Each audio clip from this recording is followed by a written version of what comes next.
Assalamualaikum warahmatullahi wabarakatuh.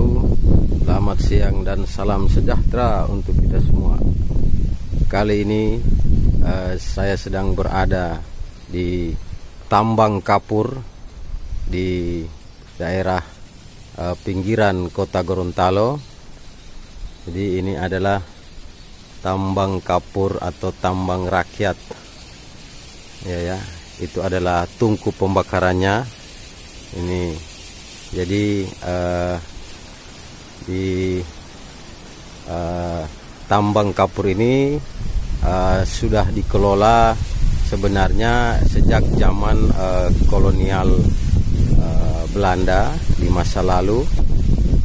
Ada sekitar hampir 100 tahun yang lalu ya. Jadi memang potensi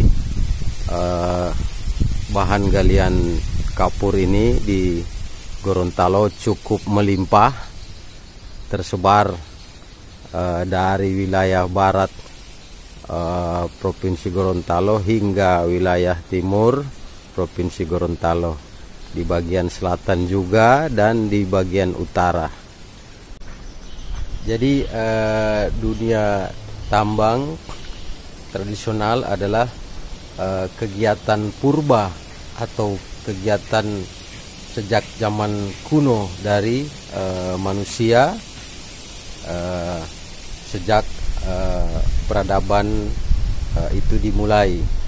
Jadi dunia tambang sejarah manusia itu artefaknya bisa ditemukan di daerah Mesopotamia, di antara sungai Tigris dan Efrat, atau di daerah Persia kuno. Jadi mereka telah melakukan aktivitas pertambangan itu, seperti mengolah tanah liat untuk dijadikan bejana, kemudian tembaga atau perunggu dan besi, kemudian emas gitu. Dan kapur juga sudah lama diolah oleh manusia jadi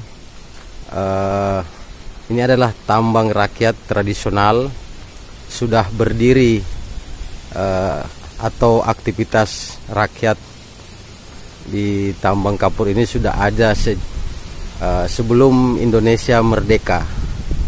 Jadi memang profesi tambang rakyat itu sebenarnya sudah sangat lama ya, sejak ratusan tahun yang lalu, semenjak zaman kerajaan-kerajaan kecil atau linula di daerah Bulondalo atau Gorontalo.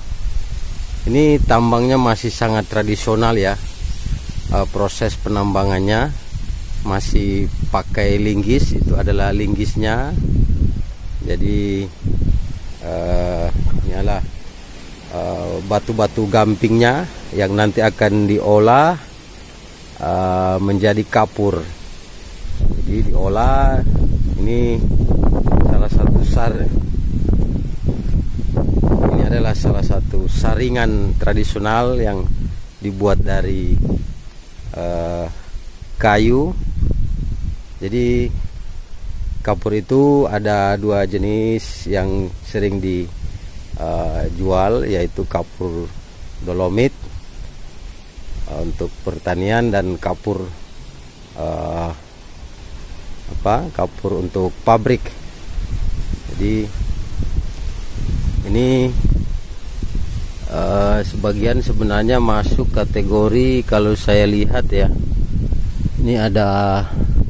ini bisa masuk jenis kapur dolomit juga ya. Tuh, ini ada beberapa mineral. Jadi tidak hanya batu gamping biasa. Ini hanyalah salah satu lokasi tambang rakyat atau tambang kapur. Karena ada ratusan titik tambang di sini, dan begitu juga ratusan tungku bakar gitu.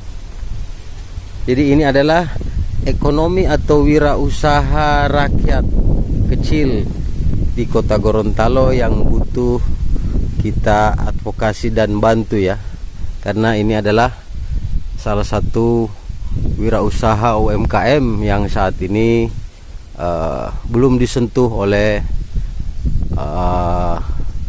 program-program yang memang untuk peningkatan kinerja atau peningkatan produksi dan peningkatan ekonominya dari warga. Jadi ini adalah proses pembakaran kapur. Jadi masih sangat tradisional ya. Jadi hari ini tidak beraktivitas lagi ya. Entah karena apa, mungkin karena kesulitan modal atau kekurangan modal kerja, sehingga ini tidak beroperasi lagi. Jadi ada yang lain masih beroperasi lagi. Jadi tungku ini untuk pembakaran kapur itu, kemudian disaring itu. Jadi kapur itu ada beberapa mineral seperti kalsit dan kalsium karbonat ya. Ini cocok juga untuk pertanian, untuk mengontrol pH tanah dan juga membuat tanaman itu menjadi tahan. Ini banyak manfaatnya ya, tanpa orang sadari. Kapur juga digunakan untuk sektor pertambangan mineral, untuk pengolahan untuk menangkap endapan-endapan mineral.